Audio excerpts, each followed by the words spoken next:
అమరావతి నిన్నే శాశ్వతత ఇచ్చాం.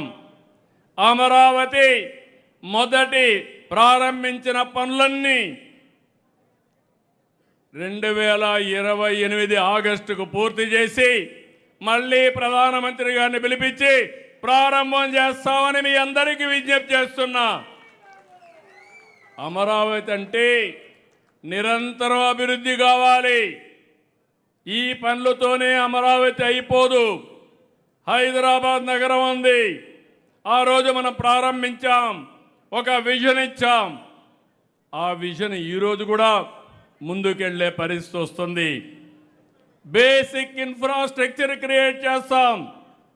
అక్కడి నుంచి ఒకే మాట చెప్తున్నా, భారతదేశం మెచ్చే నగరంగా, ప్రపంచం మొత్తం ఆసక్తి కలిగించే విధంగా ఈ అమరావతి నగరం ఉంటుంది. దీంట్లో అనుమానం లేదు.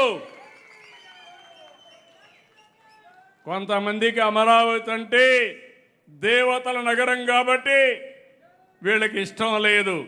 మీకు ఇష్టం ఉన్నా లేకపోయినా అమరావతి అజేయం, అమరావతి శాశ్వతం.